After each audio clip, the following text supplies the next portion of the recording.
সীমান্তের নিরাপত্তা আর সার্বভৌমত্ব রক্ষার পাশাপাশি এবার সীমান্তবর্তী অঞ্চলের পিছিয়ে পড়া যুব সমাজকে বদলে দেওয়ার হাল ধরেছে বর্ডার গার্ড বাংলাদেশ বিজিবি। মাদক আর চোরাচালানের অন্ধকার পথ থেকে তরুণদের দূরে রাখতে তথ্য প্রযুক্তির আলো ছড়াচ্ছে ব্যাটালিয়ন 14 বিজিবি।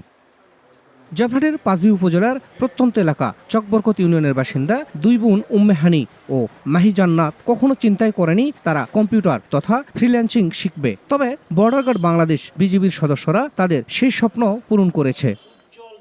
শুধু এই দুই বোনেরই নয়, সীমান্তবর্তী বিভিন্ন গ্রামের 105 জন তরুণ তরুণীকে বিনামূল্যে ফ্রিল্যান্সিং ও কম্পিউটার প্রশিক্ষণ প্রদান করে তাদের ভবিষ্যৎ চলার পথ মসৃণ করেছে বিজিবি।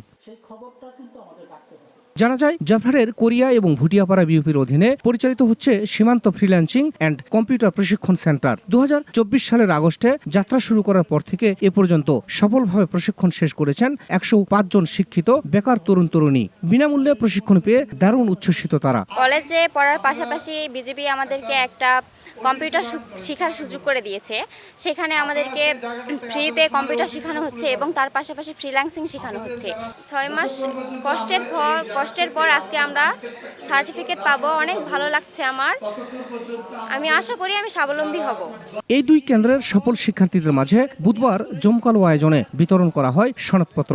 এতে পত্নীতলা 14 ব্যাটালিয়নের অধিনায়ক লেফটেন্যান্ট কর্নেল মোহাম্মদ আব্দুল্লাহ মামুনের সভাপতিত্বে প্রধান অতিথি হিসেবে উপস্থিত থেকে তরুণদের উদ্বুদ্ধ করেন রাজশাহীর বিভাগীয় কমিশনার ডক্টর আ.ন.ম বজলুর রশিদ। এ সময় বিশেষ অতিথি হিসেবে উপস্থিত ছিলেন বিজিবির Rajshahi sector commander colonel Syed Kamal Hossain, পুলিশের রাজশাহী রেঞ্জের উপমহাপুলিশ পরিদর্শক মোহাম্মদ শাহজাহান এবং আনসার ও ভিডিবির রাজশাহী রেঞ্জের উপমহাপরিচালক মোহাম্মদ শফিকুল ইসলাম। প্রধান অতিথি তার বক্তব্যে বলেন, যে সকল তরুণ তরুণী এখানে প্রশিক্ষণ নিল তারা প্রত্যেকেই স্বাবলম্বী হবে, তাদেরকে চাকরির পিছনে ছুটতে হবে না। অন্যদিকে বিশেষ অতিথি তার বক্তব্যে বলেন, আজকে যারা প্রশিক্ষণ গ্রহণ করলেন আগামীতে তারা অন্যদের প্রশিক্ষণ দিয়ে স্বাবলম্বী করবেন। যারা আপনারা শিখবেন তাদেরই কিন্তু পরবর্তী দায়িত্ব যে আপনারা এটাকে আরো আগায় নিয়ে যাবেন। আপনি নিজে যেমন স্বাবলম্বী হবেন, ঠিক তেমনই অন্যদেরকে স্বাবলম্বী করার জন্য আপনাকেই উদ্যোগ নিতে হবে। তো এইটাই কিন্তু আমাদের এই ক্ষুদ্র প্রচেষ্টার মূল লক্ষ্য।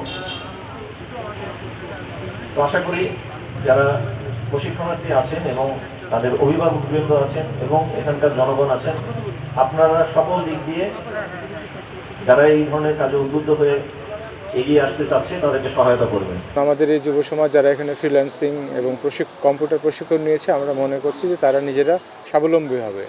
আমরা কর্মের পিছনে অর্থাৎ চাকরির পিছনে না দৌড়ে আমরা নিজেরা নিজেদের উপার্জনগুলো করতে পারবো।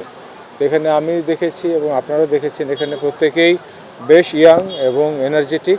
তো এটি আমাদের জন্য অনেক বড় পাওয়া যে যুব সমাজ তাদের উপার্জনের জন্য এবং এই বিষয়ে তারা আগ্রহী হয়েছে এবং এই আগ্রহটা তৈরি করে দেওয়ার যে দরজা আমাদের বিজিবি খুলে দিয়েছে, এজন্য আমরা বিজিবির কাছে কৃতজ্ঞ। আশা করছি যে বিজিবির এই প্রচেষ্টা অব্যাহত থাকবে। অনুষ্ঠানে বিজিবি, পুলিশ ও জেলা প্রশাসনের ঊর্ধ্বতন কর্মকর্তাবৃন্দ ছাড়াও স্থানীয় জনপ্রতিনিধি, গণ্যমান্য ব্যক্তিবর্গ এবং প্রিন্ট ও ইলেকট্রনিক মিডিয়ার সাংবাদিকবৃন্দ উপস্থিত ছিলেন। শাহিদুল ইসলাম সবুজ, সময় সংবাদ, জয়পুরহাট।